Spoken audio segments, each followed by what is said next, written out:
5 മണിക്കൂർ നീണ്ടുനിന്ന ഒരു പൊതു ചർച്ചയാണ് ഇന്നലെയും മിനിഞ്ഞാന്നുമായിട്ട് ജില്ലാ സമ്മേളനത്തിൻ്റെ ഭാഗമായിട്ട് പൂർത്തീകരിച്ചു.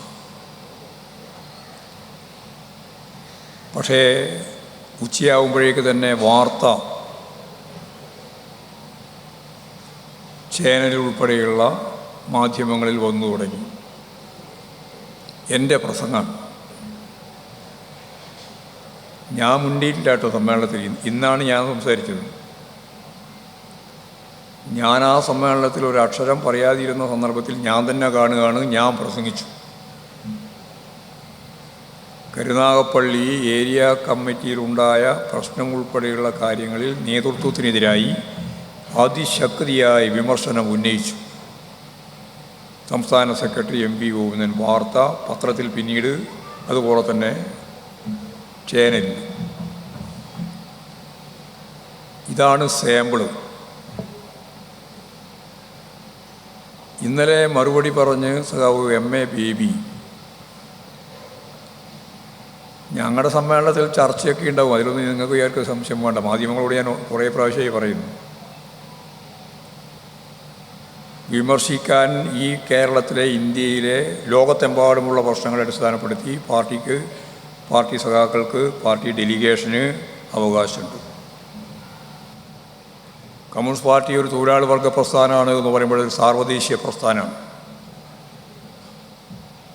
ആ സാർവദേശീയ പ്രസ്ഥാനത്തിന് ലോകത്തെമ്പാടുമുള്ള വിവിധങ്ങളായ പ്രശ്നങ്ങളെപ്പറ്റി നിലപാടുണ്ട്. ആ നിലപാടുകളെ പറ്റിയെല്ലാം നമ്മുടെ ഡെലിഗേഷൻ്റെ ഭാഗമായി സഖാക്കൾക്ക് പറയാനുള്ളത് പറയാം.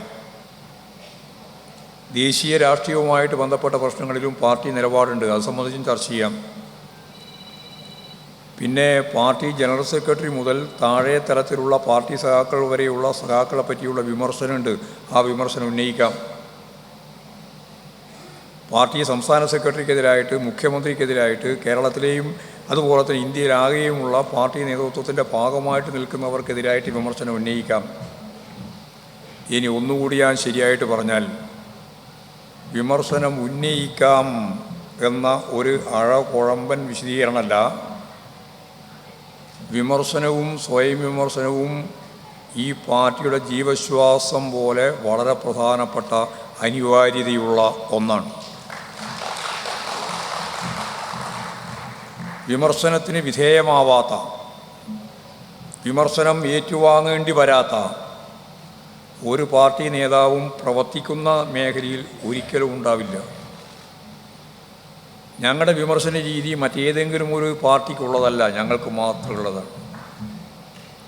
ആ രീതി, അതിൻ്റെ പേരാണ് സ്വയം വിമർശനം. വിമർശനം എന്ന് പറയുമ്പോൾ ഞാൻ മറ്റുള്ളവരെ വിമർശിക്കുന്നു. എങ്ങനെയാണ് വിമർശിക്കുക? ഈ പാർട്ടിക്ക് ഇതിനേക്കാൾ മെച്ചപ്പെട്ട രീതിയിൽ മുന്നോട്ടേക്ക് പോകാൻ ആ ഘട്ടത്തിൽ നിങ്ങളെടുത്ത നിലപാട് ശരിയോ തെറ്റോ, ശരിയായിരുന്നില്ല എന്ന അഭിപ്രായം, അതാണ് വിമർശനം. അങ്ങനെ ആയിരുന്നില്ല ആ നിലപാട് സ്വീകരിക്കേണ്ടത്, അങ്ങനെ ആയിരുന്നില്ല ആ കാര്യത്തെ അവതരിപ്പിക്കേണ്ടത്. ഇങ്ങനെ ഓരോന്നിനെ സംബന്ധിച്ചുമുള്ള സഖാക്കളെ കറക്റ്റ് ചെയ്യുന്നതിന് വേണ്ടിയുള്ള വിമർശനം. അതിൻ്റെ ഒപ്പം തന്നെ കൂടപ്പുറപ്പായ ഒരു കാര്യമാണ്, ഞാൻ ഉന്നയിക്കുന്ന ഈ വിമർശനത്തോടൊപ്പം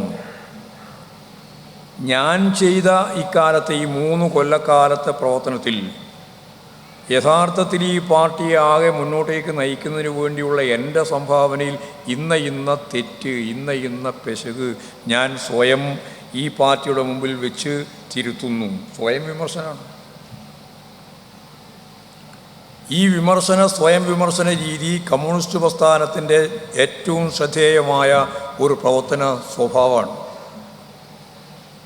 ഈ രീതിയിൽ സംഘടന കൈകാര്യം ചെയ്യുന്ന ബൂർഷ്വാ പാർട്ടിയുടെ പട്ടികയിൽ ഒരാളെയും ഒരു പാർട്ടിയെയും പറയാനാവില്ല.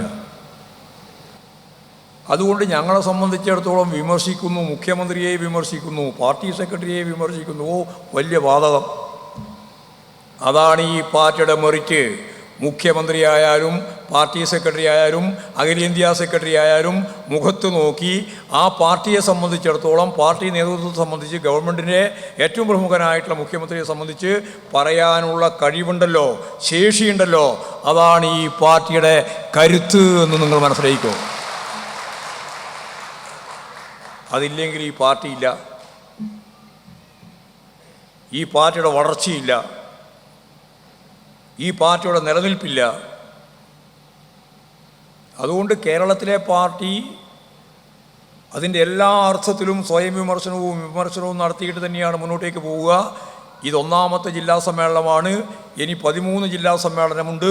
13 ജില്ലാ സമ്മേളനത്തിലെയും ഞങ്ങളുടെ നിലപാടിതാണ്. അതുകൊണ്ട് വിമർശനം ഉണ്ടായിപ്പോയി എന്നിങ്ങനെ പറഞ്ഞ് നടക്കണ്ട. ഞാനിപ്പോൾ പറഞ്ഞാലും പറയാണ്ടിരിക്കില്ല.